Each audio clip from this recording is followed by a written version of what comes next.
Se prépare nazo pambola bomoko ya mboka mingi namoni penza etalisi pena eza bomoko ya mboka ezwi mboka efandisi mboka ekonzi mboka epesi mboka oyo lolenge ya kozala na mboka ya na biso bomoko ya mboka oyo nasenga na bandeko balanda bomoko ya mboka nkola pambola bango. Le dialogue demeure la voie royale pour résoudre la crise en RD Congo. Position réaffirmée ce vendredi par la SENCO en marge du forum organisé par son bureau de liaison avec le Parlement. La CNDH a ouvert ce vendredi sa session ordinaire, occasion pour les membres de cette structure de se pencher sur plusieurs questions d'actualité. Dans la commune de Njili, début les travaux de modernisation de la route Sekomaf, mais les usagers de cette artère se plaignent du fait que les travaux amorcés sur ce chantier ne s'achèvent jamais. Vous les entendrez dans un instant. Magui Ngalamouloume vous présente ce téléjournal. Bienvenue à tous.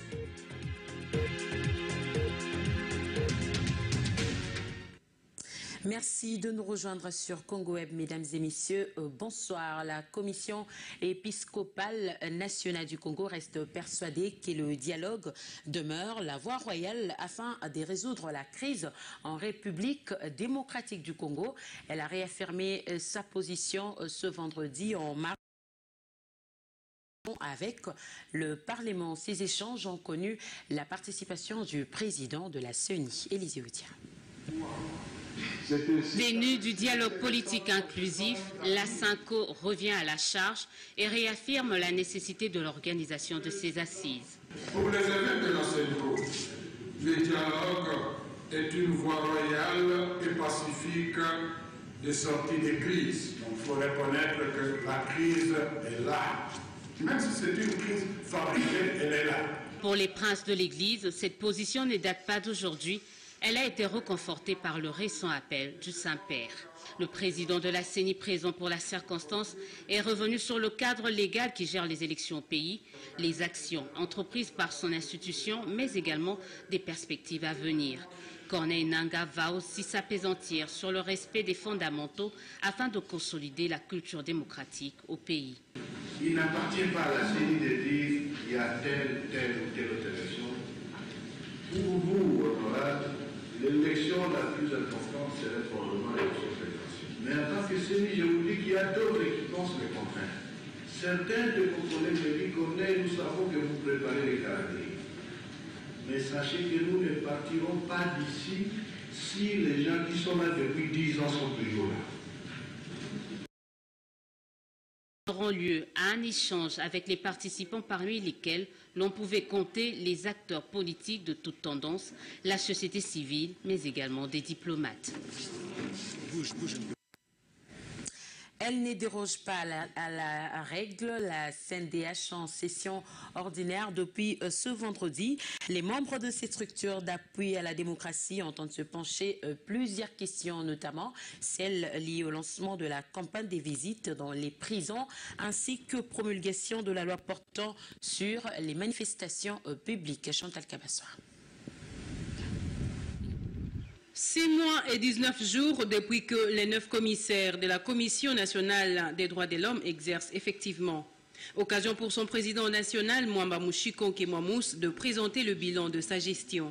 Au total, 80 dossiers et plaintes ont été déposés à la CNDH, quasiment dominés par des arrestations arbitraires, des enlèvements, des privations injustes, des primes et des salaires.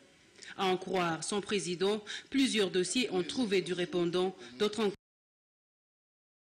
sont sur terrain occupent une position pas de moindre, et ce, dans les conditions peu heureuses. Belinda Luntadi, la première rapporteure de la CNDH, explique. Nous avons pensé que dans le processus de l'installation de la CNDH, dans le processus de sensibilisation de la population, de la connaissance de la CNDH, il était nécessaire d'appeler toutes les couches de notre société pour informer de l'existence de la Commission nationale des droits de l'homme, de la mission lui assignée, celle de la promotion et de la protection des droits de l'homme dans notre pays.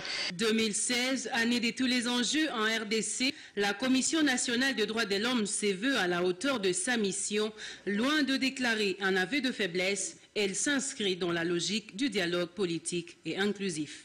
Cette session ordinaire s'ouvre à un moment crucial de l'histoire de notre pays, caractérisé par les tensions liées au débat sur les perspectives électorales. Cet événement fait partie de notre destin commun. C'est dans cet esprit que je souscris également à l'idée du dialogue convoqué par le chef de l'État. Prévue 2 fois l'an, cette session de février a une durée d'1 mois avant celle d'août prochain. La dynamique de l'opposition, le G7, les fronts anti-dialogue et les organisations de la société civile lancent un appel à une journée ville morte ce 16 février sur toute l'étendue du territoire national, d'inviter la population à réitérer son refus contre la violation de la Constitution et revendiquer la tenue des élections dans le délai. Regardez. Quand le Front anti-dialogue s'unit pour une activité commune, ça donne cette déclaration. Le 16 février 1992, plus de 2 millions de femmes et d'hommes ont pris le courage de se lever avec détermination pour réclamer la réouverture de la conférence nationale souveraine. Il y a 10 ans, le 18 février 2006, la Constitution actuelle, qui consacre une démocratie pluraliste, était promise. Autant de célébrations que la dynamique, le G7, le Front citoyen appellent à commémorer dans la méditation, d'où cette invitation à une ville morte ce 16 février. Une journée ville morte pour honorer la mémoire de nos citoyens victimes de la barbarie du 16 février 1992. Dire non au glissement, dire oui à l'organisation de l'élection présidentielle dans les délais, à l'alternance politique. Pour ce faire, le Front anti-dialogue invite la population à se mobiliser. Une mobilisation, loin d'être un acquis, estime le porte-parole du gouvernement. Contacté par la radio onusienne, Lambert Mende affirme que le gouvernement n'a rien à se reprocher. Si mobilisation il y a, ça sera uniquement celle des membres de ces regroupements et non celle de la population congolaise. Et au PPRD, l'on prédit l'échec de la ville morte préconisé le 16 février prochain par le Front anti-dialogue. Pendant ce temps, à l'UDPS, l'on ne jure que par le dialogue pour réussir l'alternance au pays. Regardez. Pour Dieudonné Mwenze, les initiateurs de la journée ville morte le 16 février n'ont pas qualité. À en croire ce cadre du PPRD, la plupart d'entre eux ont beaucoup à se reprocher quant à ce qui s'est passé en 1992. En 1992, ce pouvoir en place n'y était pas. Donc s'il y a eu massacre, il y a des gens qui doivent se reprocher de ce massacre, notamment aujourd'hui les leaders de G7. Curieusement, ce sont les mêmes bourreaux des victimes de 1992 qui aujourd'hui crient au scandale, lisent des communiqués pour dire non, nous devons faire la ville morte. Ça sera un échec. Ça sera un échec simplement puisque la population ne va pas y croire. Du côté de l'UDPS, on n'est pas non plus chaud à la démarche et l'on ne jure que par l'organisation d'un dialogue. C'est une journée de la société civile. Alors, récupérer, est-ce qu'ils sont malhonnêtes? Est-ce qu'ils sont honnêtes? Et c'est parce qu'ils savent pourquoi ils doivent choisir cette journée. Pour nous, à l'UDPS, nous ne passons pas par plusieurs jeux. La communauté internationale a donné une voie, c'est celle du dialogue. Et nous utilisons cette voie-là. Pour rappel, le 16 février 2016, cela fera 24 ans depuis que le pouvoir de Mobutu a réprimé la manifestation des chrétiens, exigeant à l'époque la réouverture de la conférence nationale souveraine. Une messe pour la paix, pour des élections apaisées, mais surtout pour commémorer les victimes du 16 février 1992. Telle est l'activité prévue par la société civile dans toute sa diversité ce 16 février au Sacré-Cœur dans la commune de La Gombe. En croire sa porte-parole Cathy Kalanga, l'heure de marche s'inscrit entre autres dans la droite ligne de l'appel du pape François Ier. Élisée Odiaye et Cédric Wassiam. Elle est partout où l'on parle de la paix. Elle en a même fait son cheval de bataille. Ce 16 février, la société civile, dans toute sa diversité, compte prôner une fois encore la paix Kalanga au regard du caractère commémoratif de cette date, mais également des enjeux, surtout politiques, de leur pays. Ces structures n'ont pas croisé les bras. La société civile voudrait à cette occasion lancer un appel auprès des acteurs politiques, tant de la majorité que de l'opposition, aussi les acteurs de la société civile, pour la messe qui sera organisée le 16 février 2016 à 17 h à l'église Sacré-Cœur pour la paix et pour la réussite du processus électoral et pour rendre hommage à nos frères et sœurs tombés lors de la marche du 16 février. Elle en profite pour dire un mot aux acteurs politiques. Sans la paix, nous ne saurons pas organiser les élections. Et pour que ces élections soient apaisées, il faudra l'implication d'un chacun de nous. Et je demande à la population congolaise à accompagner les acteurs politiques dans cette démarche pour que la paix règne dans notre pays. La société civile, dans toute sa diversité, appelle une mobilisation de tous, d'autant plus que l'initiative vient rencontrer le souhait du Saint-Père Émilion de. Dans un autre chapitre, Pascaline Koudoura interdit d'engager la majorité présidentielle populaire pour la simple raison que le bureau politique de ce regroupement vient de constater son auto-exclusion. Il lui est reproché un comportement anarchique, affirment les membres de cet organe de la MPP. Une annonce faite ce jeudi en marge de la cérémonie des souscriptions de quelques associations de jeunes à cette plateforme. Images et commentaires. Pascaline Koudoura, accusée de tous les maux par ses pairs de la MPP. Madame Pascaline Koudoura parcourt certaines rédactions de journaux et studios télévisés afin de déclarer verbalement et sans être capable d'afficher et d'exhiber publiquement un quelconque document écrit, sans, entre guillemets, nomination, on ne sait ni quand, ni par qui, en qualité, entre guillemets, de coordonnateur de la majorité présidentielle populaire. Cumulant de plus à ce titre, qui n'existe pas dans l'organigramme de la majorité présidentielle populaire, celui de porte-parole. L'organigramme de cette plateforme, le bureau politique de la MPP a tenu également à décrier une série de comportements constatés dans le chef de celle qui faisait jusqu'il y a peu l'intérim du porte-parole de ce regroupement cher à Eugène Diomindongala. Au regard de tous les faits qui lui sont reprochés, la haute instance de la majorité présidentielle populaire dit n'avoir pas eu d'autre choix que de constater l'auto-exclusion de Pascaline Koudoura. Visiblement, cette situation n'a pas eu un impact négatif sur la MPP parce qu'au même moment, cette plateforme a enregistré de nouvelles adhésions avec la signature de leur charte par deux associations des jeunes, à savoir les Forces du Progrès et Métal. De la situation politique, la MPP, tout en soutenant la feuille de route pour le dialogue prôné par son allié l'UDPS, ne s'empêche pas de décrier l'impasse devant laquelle vit le pays. Mesdames et messieurs, sachez aussi que Kinshasa abritera le 24 et 25 février prochain la conférence sur les investissements du secteur privé dans la région de Grand Lac. L'annonce de ces assises a été faite ce vendredi par Alexis Ntambwe-Mwamba, ministre de la Justice, en lieu-place de son collègue des Affaires étrangères en mission de service.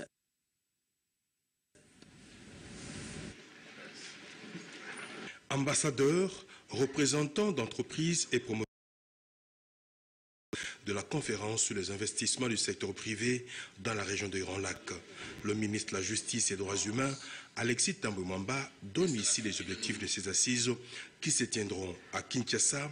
Premier objectif, pour les entreprises et les investisseurs opérant dans la région, elle constituera une occasion de partage des meilleures pratiques d'apprentissage par leurs pairs d'acquisition d'une meilleure compréhension de l'environnement politique en mutation et surtout elle offrira une plateforme unique aux entreprises d'identification des points communs.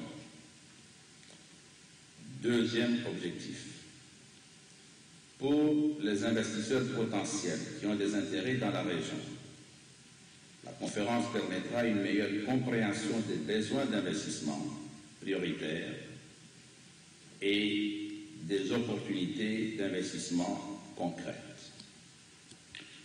À ce titre, la conférence favorisera l'interaction entre les acteurs du secteur privé et les décideurs politiques au niveau national et régional pour la formation des recommandations de réformes pour l'amélioration. Cette rencontre est organisée par le bureau de l'envoyé spécial du secrétaire général des Nations Unies pour la région des Grands Lacs et le secrétariat exécutif de la CIRGL avec les soutiens de la RD Congo. Et l'humanité célèbre ce 12 février la journée internationale des enfants soldats. L'UNICEF estime qu'en 2014, il y a eu 300 000 enfants soldats dans une vingtaine de pays à travers le monde. Cette journée est donc une occasion de rappeler l'importance de ce phénomène qui ne touche pas que l'Afrique. Commentaire. Le phénomène des enfants soldats a de quoi choquer, mais loin d'être nouveau. En fait, la Journée internationale des enfants soldats coïncide avec l'entrée en vigueur le 12 février 2002 du protocole facultatif à la Convention relative aux droits de l'enfant. Cette journée vise à sensibiliser le monde sur cette problématique, mais aussi de poser des gestes de solidarité envers ces enfants. À ce jour, il existe plus ou moins 300 000 enfants soldats dans le monde, dont la plupart sont âgés de moins de 18 ans. Ces enfants sont utilisés comme combattants, coursiers, porteurs, cuisiniers ou encore pour fournir des services sexuels. D'autres, par contre, s'enrôlent pour fuir la pauvreté, la maltraitance et la discrimination, soit pour se venger des autres d'actes de violence commis à l'encontre de leur famille. Au cours des décennies écoulées, les conflits armés ont tué plus ou moins 2 millions d'enfants, dont 1 million ont été rendus orphelins ou séparés de leur famille. Plusieurs programmes ont été mis par l'UNICEF afin d'éradiquer ce fléau. L'UNICEF mène un plaidoyer intense au niveau international pour l'organisation de la conférence internationale dénommée « Libérons les enfants de guerre » qui a abouti à l'élaboration du principe de Paris dont 105 États membres des Nations Unies ont approuvé les 10 principes. Voirie urbaine à présent, les routes Sefou et Kianza, respectivement à Lemba et Ngaba, sont dans un état de détérioration très avancé. Les usagers de ces artères déplorent cette situation qui perdure depuis près de 2 ans. Conséquence, embouteillages et difficultés de circulation normale de taxis et taxibus. Un constat fait par Dora Kabati. Du boulevard Lumumba vers la Fikine, en passant par l'échangeur de Limité, voilà à quoi ressemble cette chaussée.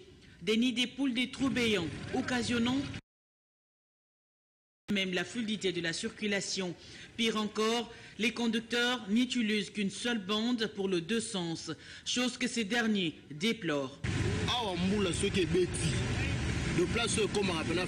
Ici, quand il pleut, cette route devient comme un fleuve et les conducteurs peinent à dévier de tous sens. Nos véhicules tombent en panne quand nous viennent en aide en réhabilitant cette chaussée.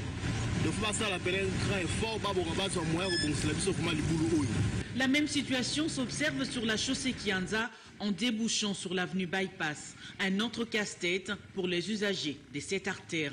Nous sommes en train de déplorer la situation de notre pays. Regardez, cette tronçon nous amène les gens de Matete vers Kianza, vers Terminus. Mais nous sommes vraiment très décis. Nous demandons au gouvernement de pouvoir bien assumer ses responsabilités. Nous sommes en train de remarquer qu'il y a tant d'accidents. Quand on regarde comme ça, La population de ce coin de la capitale ne jure que sur l'implication du gouvernement quant à la réhabilitation de ces routes qui s'avère urgente, surtout durant cette période de pluie. Par contre, la route Secomaf dans la commune de Ndjili, depuis quelques jours, les usagers de cet axe se plaignent du fait que les travaux amorcés sur ces chantiers n'ont jamais été achevés. Ils espèrent que cette fois-ci, les agents de l'office de route commis à la réalisation des travaux vont accomplir un travail de qualité. Sur la route Secomaf-Ndjili, le travaux de réhabilitation s'effectue dans les tronçons compris entre la station Engen et la place Boki. À en croire les usagers de cette route, c'est pour la troisième fois que s'exécutent les travaux sur cet axe qui reste toujours un chantier. En plus, ils dénoncent la lenteur constatée dans l'exécution des travaux, de même que la cassée depuis quelques jours sur la route Secomaf. On voit les engins, mais on ne sait pas est-ce que ça va se réaliser exactement comme prévu ou on va nous mettre dans la boue comme c'est d'habitude. C'est comme ça. On commence, on ne termine pas. Tout ça sur Dieu. Pourquoi? On n'est pas sûr qu'ils vont achever les travaux dans un bref délai. Ils sont trop lents, même le caniveau n'est pas érigé. Pour d'autres, la réhabilitation de cette route des dessertes agricoles les usagers à évacuer le produit vers le centre-ville. C'est une route nationale qui fait évacuer les produits. Parce que même si on produisait, mais s'il n'y a pas de route, parce qu'il n'y a rien de produits. Nous voulons qu'il y ait un suivi du début à la fin. Qu'on ne fasse pas la même erreur qui commence, après on coupe. Oh, l'argent est disparu. Là, c'est très mauvais. Selon l'ingénieur de l'office de route chargé de la matérialisation de cet ouvrage, le travaux s'effectue juste sur une distance d'1 kilomètre, faute de moyens. Non loin de la route Secomaf, en plein chantier, se trouve la route Lemba, à peine réhabilitée, mais déjà délabrée. De quoi mettre en cause la qualité des travaux réalisés sur différents sites à travers la capitale.